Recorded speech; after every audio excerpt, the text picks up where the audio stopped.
I'm very fond of saying lately, like, birth is good, but it's not tame. It is holy and wild, and sometimes it does really require skill, and that doesn't necessarily mean we should expect emergencies by any means. Like, showing up to a woman in a completely normal birth requires skill. It requires a presence. It requires a witness. It requires you not the skill of not using your tools in your bag. It requires the, like, okay, what are you going to do when things are normal? Like, truly, are you going to, how do you know how to sit on your hands? But then do you know that it's okay to sit on your hands because you know birth so well that you know that it's normal? That takes an experience.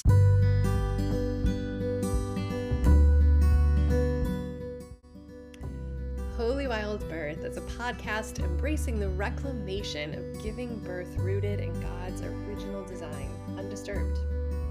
Here, we share home birth stories highlighting God's presence as the great midwife, as well as conversations about all aspects of a holistic, spirit-led childbearing year, from the perspectives of myself, traditional midwife Lauren Hall, of Rooted in Eden Private Membership Association, and me, holistic birthkeeper and photographer Brooke Collier of Sister Birth.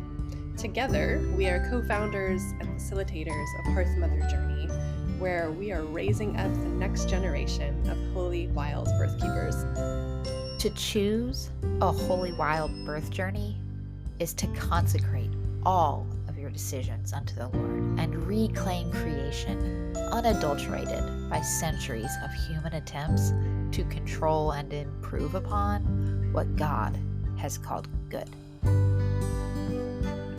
Please remember that birth is not a medical event, but a natural process, and we are not your care providers, so this should not be taken as medical advice. Hey, and welcome to the Holy Wild Birth Hello. Podcast.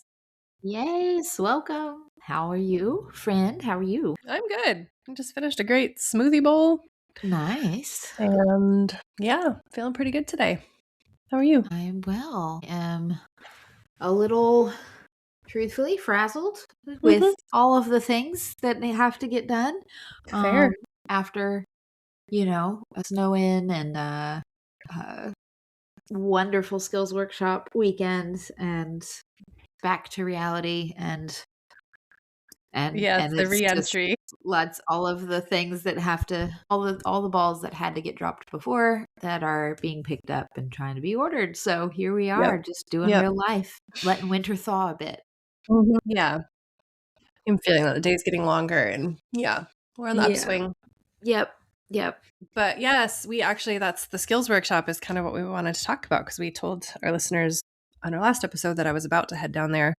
And you did. So if you guys missed that, our cup of tea episode last week, I was just about to get on a plane to head down to Arkansas to join Lauren at her house and her office to do some beautiful skills workshops, training and practice with her and her assistant and her student and another midwife in their area. And so now that has happened and it was so good. And I didn't even tell you this, Lauren, but since I've gotten home, I feel like as it's been just kind of like settling in, I'm just like even more grateful and more like that was really impactful.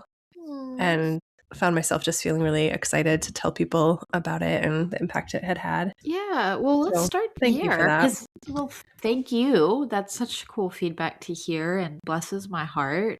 That was my first hope with you coming down, was to give you an experience and a practice that would really help you. What was in your head was in your hands. So I'm glad. I don't know. I would love to hear a little bit more about how it impacted you. Yeah. So first of all, I asked Lauren, it was my idea. I was like, can I come down there and practice stuff with you? Because first of all, Lauren has, the dummies, the models, the fake babies, the fake women's bottoms. All the simulators, the fake women bottoms. And I just don't have easy access to those things. But as a birthkeeper and somebody who has not been claiming the title of midwife, but who still has, for whatever reasons, insatiable curiosity, or actually probably more so, it's due to a burden and a felt need to be a useful human. Like if I'm going to be in a birth space, I need to be prepared to know how to help if something goes off the rails and not just to be like, oh, I don't know what to do, call 911. So yeah, I've had this burden to know, but then not only to know, but to connect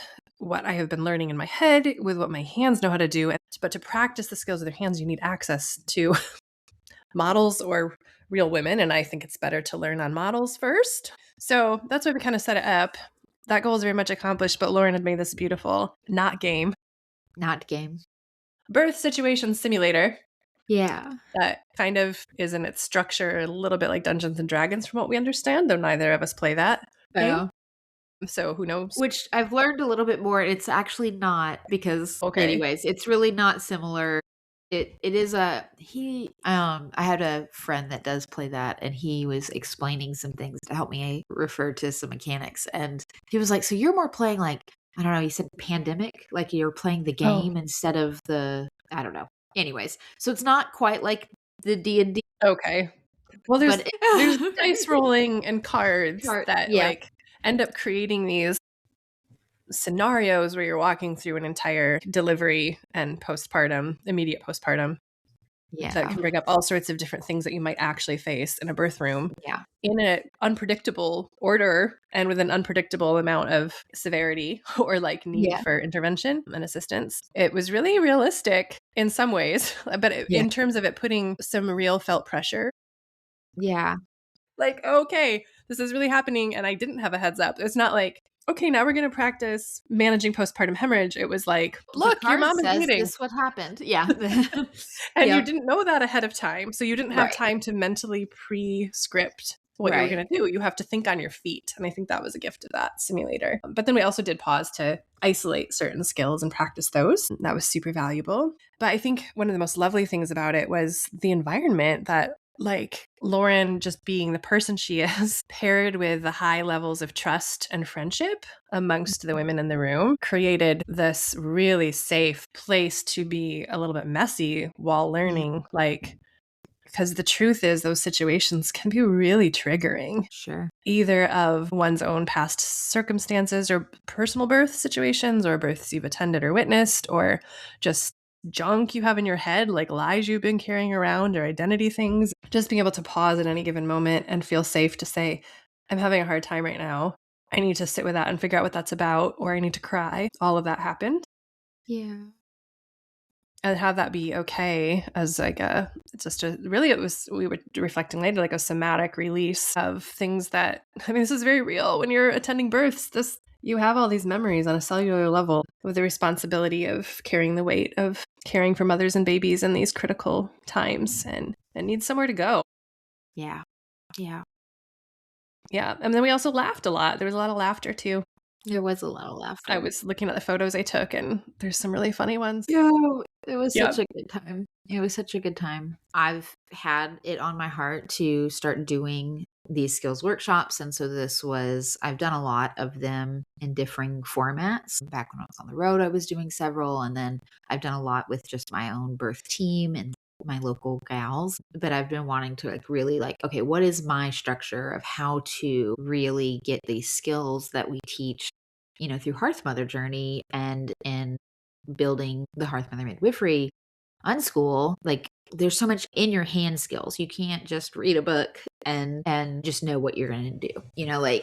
It takes embodied practice and experience. And so helping get that is in people's hands, like that memory in their hands, as well as, like you were saying, process those cellular memories and the trauma responses that are there and shed those lies. Like I use the term, like, we're here not to just learn skills. We're here to fail fast so that we can fail forward. We can move forward and learn forward by just getting out the junk and dealing with it, in a safe way. I've been in too many skills workshops where I've seen that, somebody would fumble or not sure what they would do in that simulation. And they're like, well, the baby's dead. And you're like, how is that helpful? You're not the reality of, yes, we should practice as if it's real, but also this is the safe place to be like, this thing just came up in me, and deal with that so that you can then practice well and not have that thing come up in the real time. Let's deal with the thing that just came up so that it's clear when it is really happening. So it was just cool to see that kind of coming together from a from my standpoint of like, it's been a long time dream, and it felt Mhm. very much like a birth of a dream Yeah, coming forward I for love me. that. And seeing that and committing to doing multiple of them this Mhm. year is really on my docket. I'm hoping to do one every quarter, and open them up to just our HJ students, I think, at first, and really form what that's going to be. And then I think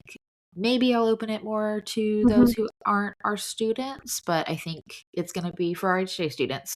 Our Yeah. HMU students, like my gals, basically, the ones that are under our mentorship. So that's my goal at this point. And it was good. It was such good stuff. Lots of fun aha moments to bring forth. And that's always Mhm. fun when you're like teaching people that know things. Like you guys have been in the work. Everyone in the room has been doing this work for a while, and Yeah. and really learning and putting themselves to it. But there was still these like little things that practicing on a model was like, oh, I did know Yep. that, but seeing it in 3D versus on a 2D piece of paper, like I can think about the uterus and Yeah. Or even on a real woman's body where you can't see right.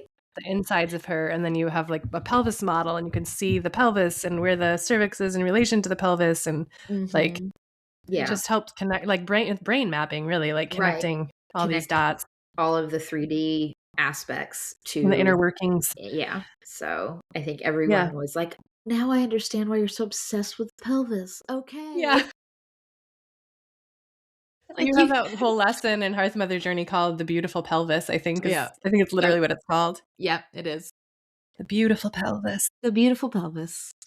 It's so intricate, and there's so many different facets, and then how the uterus sits within that, and then how that informs all of the other things. But just looking on a 2D paper and you don't see that curve. Like I think everybody knows the sacrum curves and it's not a straight two, but like to remember the pelvic floor is there, and then the vaginal canal is arched into, and it's not just a straight line down. Right. And it's like, oh, I feel that now. I see that now. So it was just a cool little one of those bigger aha moments that felt Mhm. simplistic in the speaking of it, but the room, all the light bulbs going, oh wait, that means da, da, da. Like that connects all of these things. It was fun to watch that happen.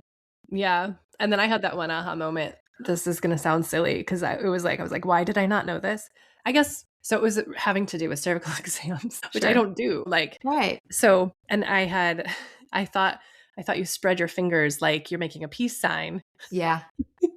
And I was like, I literally can't go 10 centimeters. And I had this lie in my head that my former preceptor had told me something about how my hands might be too small to be a midwife or something like that. I don't remember Yeah. her exact wording, but I think that had lodged itself in me. Like, yep, my hands are just too small to do certain things. And then Lauren was like, well, no, you do this. And she showed me like you scissor them more of a scissoring. And I was Yeah. like, oh, my hands aren't too small. How did I not know this? Yeah. Well, it starts out as a peace sign, like it starts out that way. Then you just start to go the other Scissor. way and you scissor out instead of separating. So yeah, Yeah. you're only going to get not very far with Right. the peace sign because the fingers don't stretch that way. Right. And then Lauren's just like, I came home and told my husband, I think she might be certifiably a genius, but What? Lauren's in her invention era now. So That's she's my invention era. created like silicone molds for cervixes at different like dilations and effacements. You had just a Yeah. couple for now, but I know you'll probably make Yeah. more. Yeah. So, and she fitted them to go on the baby doll's head so that we could put the baby doll in the model with the fake cervix on it, and we could feel like an approximation of like a fully dilated and effaced cervix versus like a 5 centimeter and maybe only Right. partially And then like effaced kind of. bring in the station was my real Oh yeah, hope and then too, is that like you'd feel, because you can do that with the dilation, boards, yeah. boards and stuff. But this has You don't more get the effacement. texture and Yeah, the dimension to it. texture and the dimension, and then also like, because it's really not about the cervix. It's so not about the whole. Right. It's like what's going on if I were to do a vaginal exam, which I very rarely do, but that's why also practice is important, because if you're gonna finally decide that this needs to be done, you have to have some kind of understanding of why you would be doing it, and what you're going to be feeling, because we're not just practicing on every single woman and doing.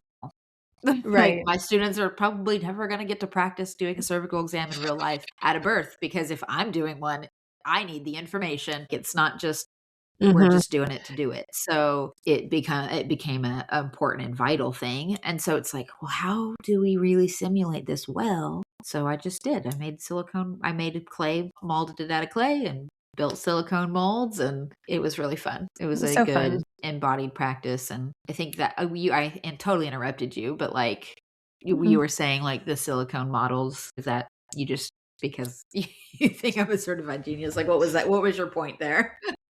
Well, your invention era, like, I won't give away all Oh, your yeah. secrets, but she's Oh, cooking up okay. some I'm some cooking up all things the things. that are gonna be really useful training tools, for these Yeah. hands-on sorts of situations that I'm just really excited about, and to get, like, glimpses of that, Yeah. was really neat. But the other thing that made it such an integrated, like, couple of days, though, was the emphasis that Lauren helped us focus on of even though they're dummies, like, they're models, they're not Mhm. real, to speak to them as if they are, and to Yes. practice speaking to them in the way that we would want to speak to a real woman and a real baby, a Mhm. situation like that. Because she pointed out, and rightly so, that if you don't practice it that way, then in the heat of a moment where it's intense, you're going to default to whatever you have practiced. And Yep. so let's practice speaking to them with respect and asking for consent and Yeah. reassuring mothers in a calm voice and Mhm. even talking to babies and praying over them.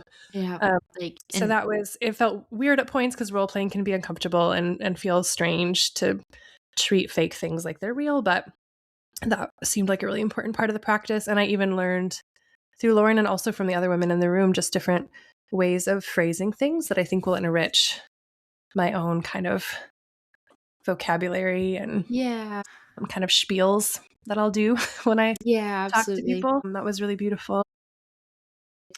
Yeah, it's so important to me that we practice the way you intend to show up, because I'll never forget when I had always preached that because I just understand the learning processes. Like we automatically, when we're stressed, we're automatically going to default to the way we first learned something, the way we first practiced it. And so if we treated it like a fake, we treat the women like they're models, and if we don't treat the models like they're women. In the babies, we're going to treat the doll like it's the baby like it's a doll if we didn't treat the doll like it was a baby. And so Mhm. practicing that has always been very, just I guess because I went to college to be a teacher, and I learned a lot of psychology and neurobiology and all the things. And so I've always taught that way. But it became even more real to me when I Mhm. had a really hard birth last year. And I had a very, very stuck breech. I mean, just if I could have charted stupid stuck, I would have. It was so bad. And so in the midst of that, in the immediate debrief, so we had some video on it, and there was 3 other women in the room, because it was a twin birth, so we had a larger birth team. And um I had to work really hard with this mama and baby to help baby be born. And in the midst of it, like after everything's done and settled and baby's good and all the things, I step out of the room and I was like beating myself up. I did not talk to her. I didn't tell her. I didn't ask for consent. Like who am I? What did I, like why? And they were looking at me like I was crazy. They were like, yeah, yeah, what? Yes, you did. You were talking to her the whole time. And I was like, no, what? No, I didn't. I didn't say anything, because in my brain, everything was silent and just Mhm. thinking through my Mhm. next step. What am I Right. going to do? I feel this. I couldn't even imagine speaking, much less like actually verbalize what I would want to tell her while I was trying to figure out this incredibly difficult puzzle of this like disappearing arm act the baby head was pulling. I was just in save this baby, get the baby out. Could Mhm. not, I would not have been able, I was not able to form a thoughtful, what am I going to say to tell her what I'm doing right now? And so I had no recollection of speaking to her. And they were like, you talked the whole time. You told her exactly what you were doing. You absolutely did. And I did not believe them. They had to show me the video so that I recognized I don't remember saying any of those things, but I had talked through everything. I told her what I was doing. I told her why I was going to be going in, and just talked to her the whole time. And I was like, it's because this is how I practice. It was Mhm. default for my brain to put words out, practice sentences that had just become rote, that it didn't have to think about it. And so they just, like, my body was like, yep, when we do this thing, we say this. And it's what fell out of my mouth without That's so any cool. thought.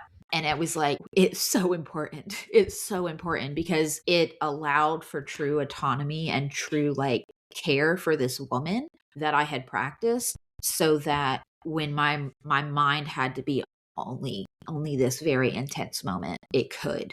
And I didn't have to forsake one to do the other. And so it's absolutely become a mantra, like treat, like practice how you intend to show up. Practice how you intend to show up, even if it's a plastic, baby doll and a pelvis model. Yeah. Like, don't do anything, and now I say that we did back up, because Yes. there were times of like, it's time to learn the skill. Like just the And I just mechanics need of to, the skill. what's the mechanic? What am I doing? And then you just did the thing, and we did the thing over and over and over. And then we would go into an embodied, like, okay, now let's use the skill. And we were doing the role play. And I think that is a special difference. It's okay to just be like, okay, we've done our spiel. We've talked about consent to do this. We've talked them through. We've explained what's going on. Okay, what am I actually doing?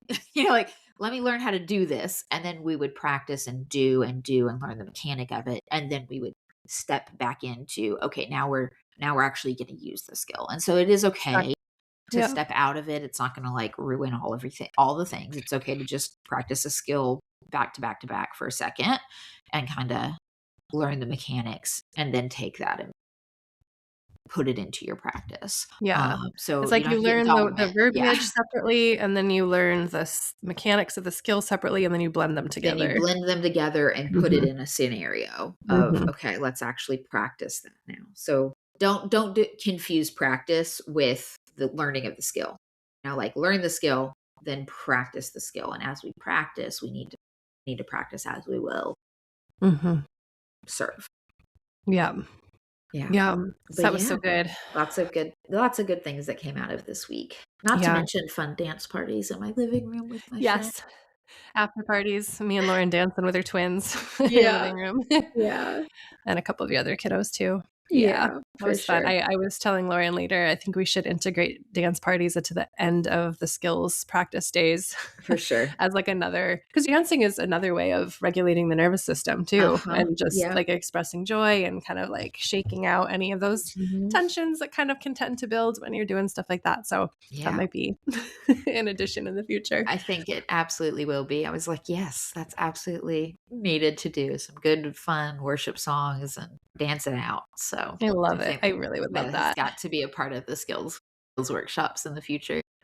Yeah. And then I also, in my own nerdy way, I've come to so much love that in the Book of Common Prayer, there's a section called Occasional Prayers and another section called Collects for the Christian Year. So these are basically these like beautifully crafted prayers that follow kind of like sort of a template of like, with the collects, they start with like speaking back to God something about his character, and then they move into like a request of God that comes out of that response to an understanding of who he is. Yeah. So anyway, and I meant to do it before we got there, but I thought I want to have like an occasional prayer or a collect for before the learning of skills and after the learning of skills. I have a lot of prayers I want to write for my own birth ministry. So on the flight home, I started drafting a couple that maybe could be used at the front and back end of the skills workshop. Not that we can't pray spontaneously, because we absolutely can and will, but I don't know. A little prayer one can memorize is sometimes nice too. So we were just dreaming some stuff and wondering what this could look like. And I don't, like, Lauren's sweet spot is obviously, or is to teach. She's a really great instructor and teacher. And I don't feel quite as gifted in that, but I love the thought of coming alongside as helping with a somatic release, space holding, prayer, processing elements. You totally midwife the midwives. Yes. Yeah. That feels like a special part of what God's given me to do. Yeah. So all this to say is kind of a teaser in a way, but yeah. So Hearth Mother Journey students will be the first to get dibs on anything like this we do in the future. Either it might be just Lauren alone, or it might be both of us sometimes. Yeah. But I feel like it matches up so well with the philosophy of Hearth Mother Journey.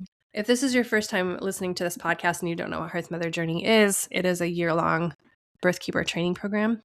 Our little tagline is raising up the next generation of holy wild birthkeepers.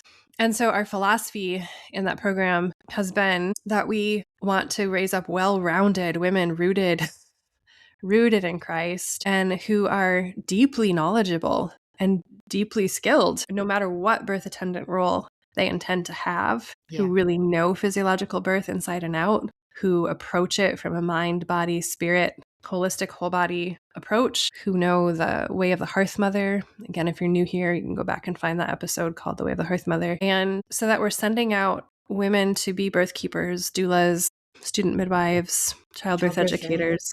Yep. Who really embody all of that. And so because it's an online program, of course, we haven't been able to do this hands-on skills training. So I think that it will be lovely to have these opportunities scattered throughout the year where you can do that as an add-on, right?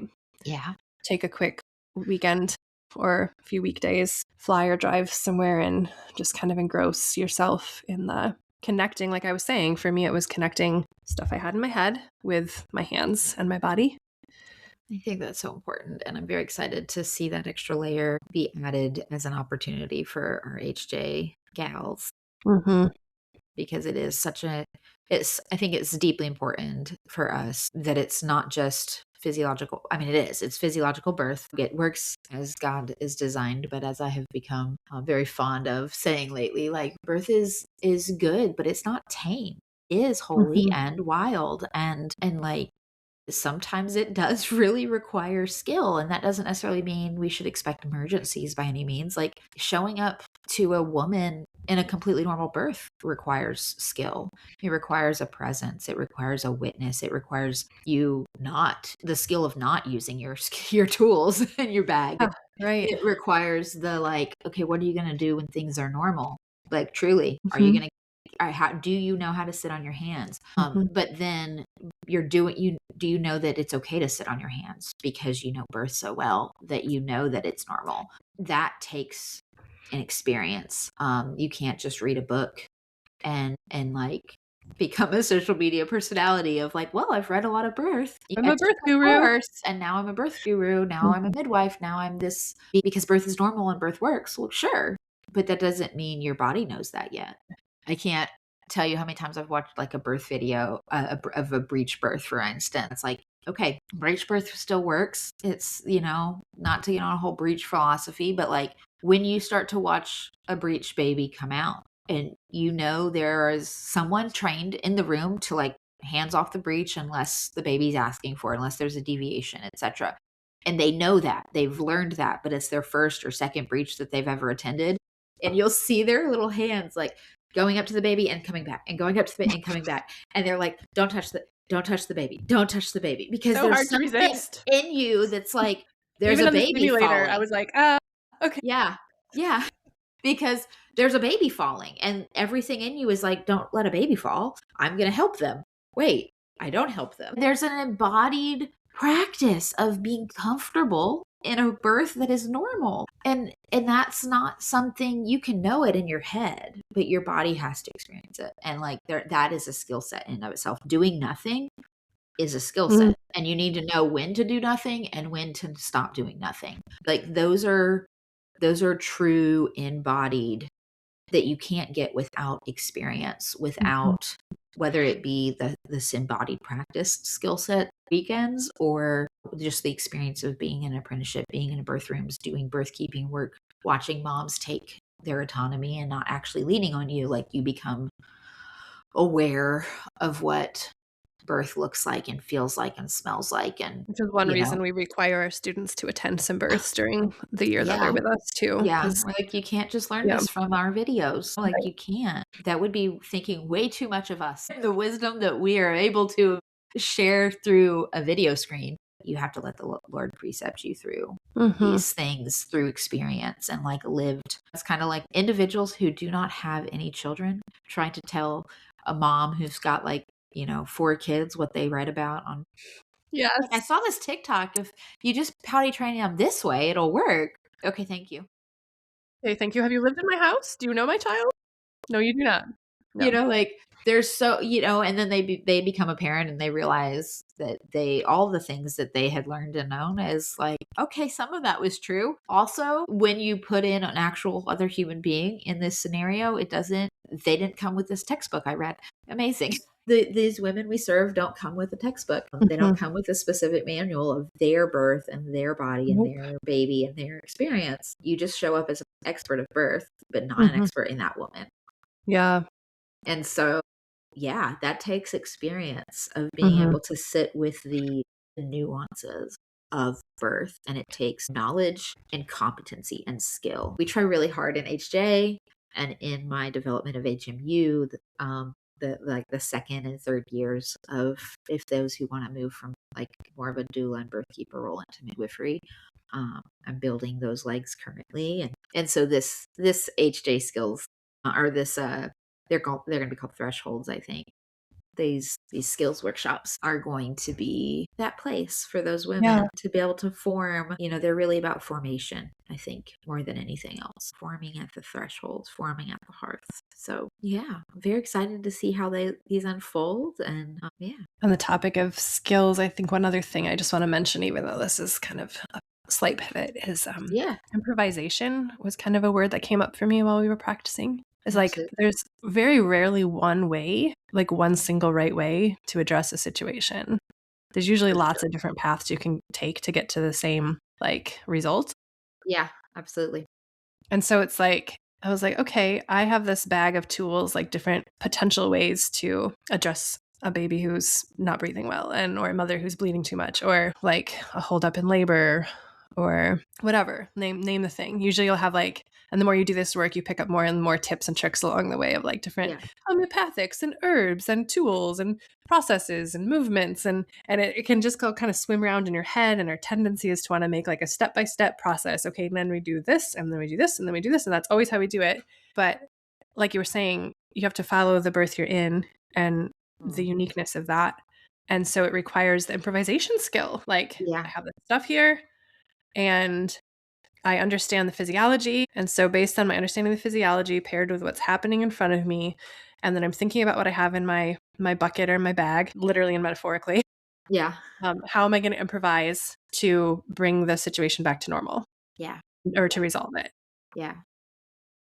So I think the way you set up the thresholds simulator offers a great opportunity for that improvisation too. Yeah. And even thinking if you were attending it as a doula or a birth assistant, Yeah. you would be choosing different tools and improvising Right. than if you're attending it as the primary midwife Right. or a birthkeeper even. And that's okay. Like there was Absolutely. this one moment where Lauren was my client in the simulator and she was bleeding out. And so I had to resolve that. And at one point another midwife in the room said, Ivy, I think she brought it up.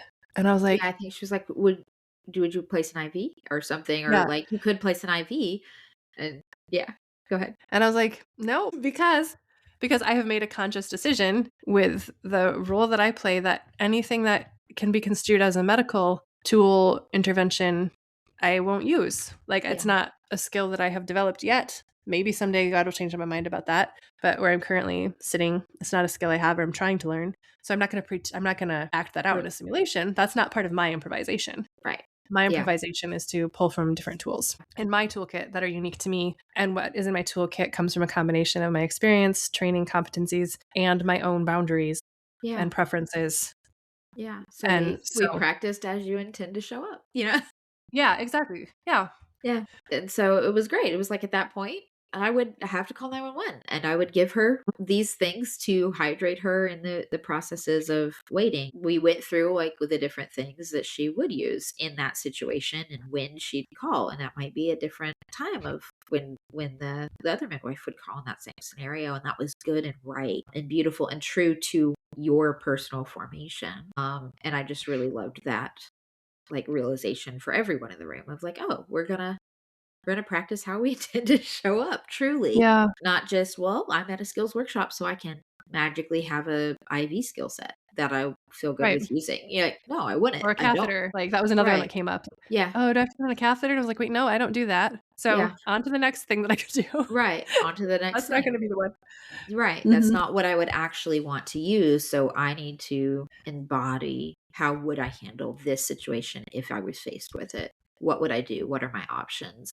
And like allow for that critical thinking and also not allow for like a place of, oh, I have failed because I didn't place this thing or I didn't use that tool. No. What would you do? It's not a failure. There's not a failure in birth. We just this is how we're going to show up. This is what we're going to do. These are the skills of, what is it, Billy Harrigan, to use it like being a useful human. Yes. What is your useful human skills you're going to bring to this birth that you find yourself in? And it Yeah. might be And just don't give calling up. for a higher That was level another one of of my care. takeaways. Just don't stop trying. Just don't stop trying. Yep. Like, Just don't stop that was trying. Yep. Yep. We don't give up. We don't stop breathing for the baby because it didn't work. We just keep breathing for the baby. We keep trying to get the baby out. Sometimes you're calling in for help while you're not stopping, but you're not stopping. It's not try, it's do. We just keep going and guard life as best we can and let the Lord determine when the end is, if at all, because He's the keeper. He's the keeper of life and death. So we just guard life. So that means we don't stop. another skill we practiced in those simulations was ordering fathers and other people in the room to pray. Yep. Yep. Because that's real too. Like, It that can is. be part of your skills, Yep. is that you know when to 100%. say, it is time for you to start interceding earnestly Yep. over the Like, situation, or to do so yourself. yeah. And even as you're breathing for baby, Lauren talks about this a lot of like repeating a mantra. I don't mean mantra in a Buddhist way or a Hindu way. Is that a Phrase. Buddhist thing? I think wouldn't it's a have even Hindu. I think it might be a Hindu thing. I I don't didn't know. realize that Anyway, was repeating had the a connection. phrase, "You will live and not die, breathe. You will live and not die, breathe," in your spirit as you're giving Yeah. breath. So Yeah. speaking life over mothers and babies at these critical points Yeah. is a skill set and something that sets us apart as rooted, holy, wild birth keepers Yeah. who Absolutely. acknowledge that God is the great midwife. He's the one, and we're in service under He's the him, one. under his leadership. Yes. Um, Yes. Yeah. I like to include like the "You will live and not die, breathe." One, it came from Carol Gauchi? Gauchi. I heard her, she said it kind of spontaneously came out of her during an NRP situation, but she used it as the cadence to count the breaths instead of like 1 and 2 and breathe. She was, "You will live and not die, breathe. You will live and not die, breathe." And so she used it as the cadence and it just became like, yeah, that's exactly what I want to be using as my count. Yeah. Because it's the rhythm of this breath that they will live, which is a scripture. If you're unfamiliar, that is a scripture. And so you're literally breathing in that, the word of God and the spirit of God, right? Like He is the word and the life and the truth. And so it's like using the word that does not return void as you are Yeah. using these life-saving skills at the thresholds. And I've begun to really try and incorporate that throughout all sorts of practices. Another one that I will say in whether I pray is like the spirit that raised Christ from the dead that lives in me as I'm breathing, it's living in you. Like this is the prayer. It's not a cadence that I can count to, but it's something that's like in my head and in my, like, I am praying a breath into them. And it's these skills that make us the hearth mothers, the holy wild women, that we are not devoiding the spirit and the truth of God is in this room. And He is the one doing this. It's not actually, as much as we need to be skilled, it's actually not our skill. Like it's this odd dichotomy, paradox of absolutely 100% be knowledgeable, be a wise woman, be skilled in this room, show up with competency, be a good steward. But also it's actually not our skill. Be in humility too, that it's Him, not us. It's Him in our bodies. It's Him in our hands. Like we're being the hands and feet of Jesus. And it's actually His spirit and Him giving us talent and ability. And ultimately His final say on life. So, like be skilled, but also be humble. Yeah. These are I think the philosophies we carry into these, not just our teaching, but into the birth room. I think that's a great place to end the skills conversation because it puts it rightly ordered. Yes. Yes. Yeah. So I guess I just want to end this episode maybe with just saying that if this kind of the way that we talk about learning and being formed as a birth servant resonates with you, Hearth Mother Journey is there, and we open up one cohort in the spring and one in the fall, so we're right around the corner from opening up our spring cohort. We're going to be having a live open house for it on February 16, which is so soon. Yeah. Yes, 2026, yeah. And you are very much invited to that. We will put the link in the show notes too. You have to first join our private community, and then there's an events tab in there where you can find and register for that open house. And then if you don't think you want to come to the open house, but you just want to be on the email list so that you know when enrollment is open and get some more info about it through that avenue, that we call it our wait list or first to know list. I'll put that link in the show notes also. You can always send us a little email if you have specific things you want to ask about or questions you're kicking around. Or we also open up some 15-minute kind of like discernment calls where you can talk with one of us about your unique situation and whether or not it seems like your unique situation fits well with what HJ is. Yes. So we're here, happy to explore that with you and praying for just with confidence that the Father knows who he's calling into this next group.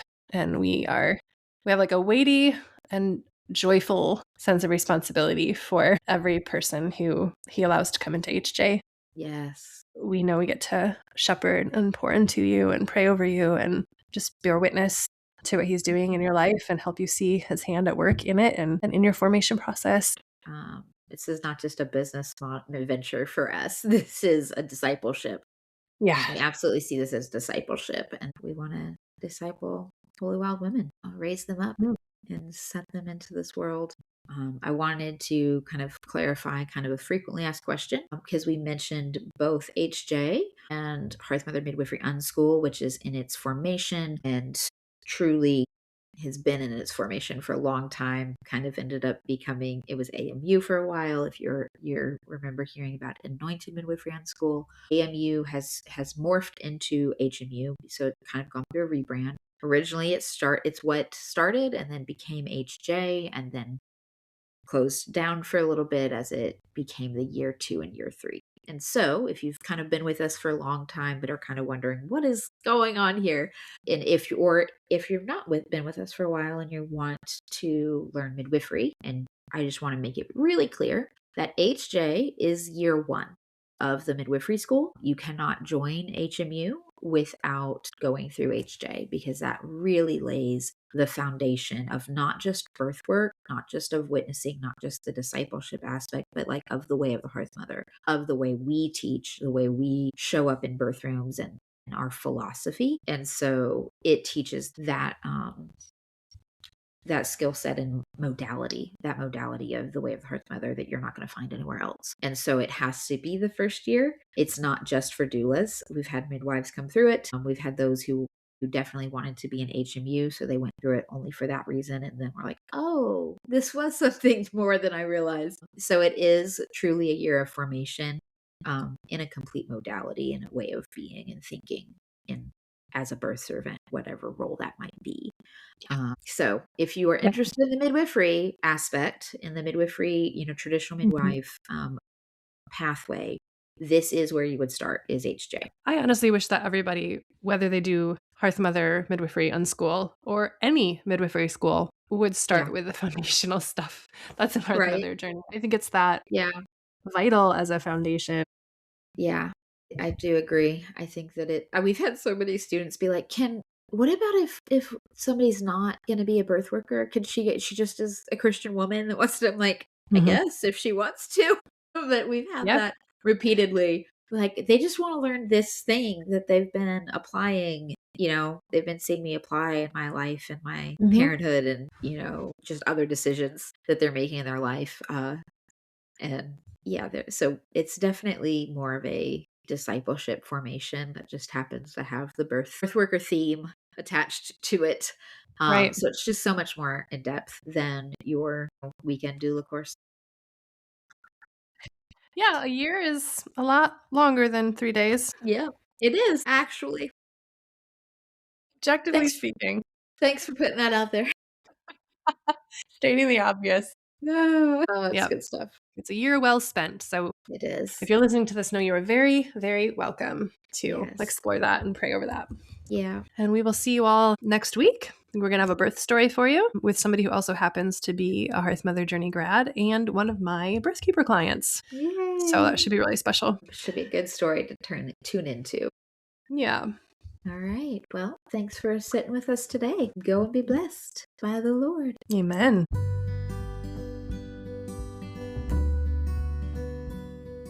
Thank you so much for tuning in to this week's episode of Holy Wild Birth. We hope that you were genuinely encouraged, inspired, and challenged by what you heard today. If you're loving what you hear, please make sure that you share it. Leave reviews. That helps other mamas find this content as well. And don't forget to read the show notes, okay? Because that's where you can find our email address if you want to reach out to us and start a conversation. It's also where you'll find free offerings as well as invitations to work with me and or Lauren. We can't wait to get to know you. See you next week.